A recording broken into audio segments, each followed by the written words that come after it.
Right. Social media has been, especially Twitter. Yeah. And Well, I don't blame them. If I had to do it again, we'd have hammered the ball. Some people took that as like a you second guessing Mike Bobo. I didn't see it that way, but I mean, is that how you meant it, or No. No. If I would say it that way if I did. what have you seen from your film? You know, watching the South Carolina film and then watching the Troy film that you want your team to get better at going into this game? Well, we got to get better in pass coverage. You got to get better at pressuring a quarterback. Um, we're not totally in sync throwing and catching the football right now. We can get better at that.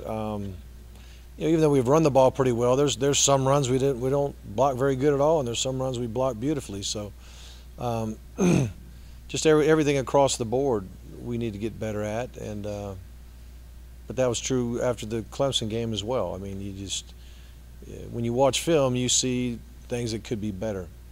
And so that's what football is about, on a weekly basis, working on the things you got to improve on.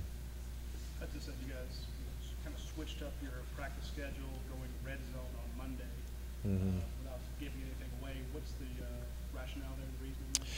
Well, we just decided to actually just do a little bit more scout team work on Monday than we've done in the past. So because there's more time on the field, there was one more thing that we could work on, and we chose red zone.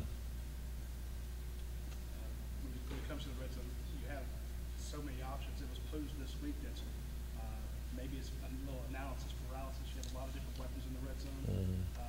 Do you expect any changes in how you call plays down there?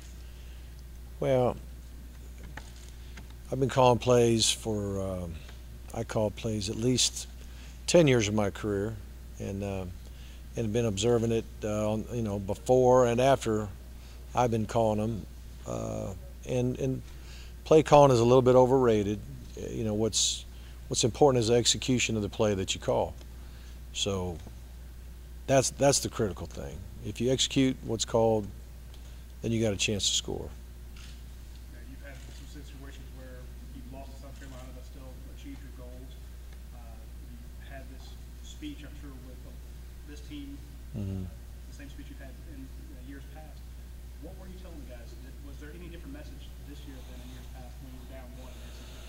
Not really. I mean, it comes down to staying together, staying unified as a team, working hard to get better, and know that there's a long season. There's a lot of ball to be played, and as far as any kind of long-term goals, I mean, nothing has been shattered. It's all been just postponed a little bit. Talk about staying together. It'd be really easy for the offense to win the defense and vice versa. How do you feel that Yeah. keeps handling that situation? We haven't done that since I've been here, so I don't think it's going to start now. Okay. Thank you. Oh, go ahead. What's the status of Nick Chubb? Nick had surgery on his thumb, obviously. I think everybody knows that by now. And he won't practice today, and I doubt it tomorrow. There's a chance Thursday.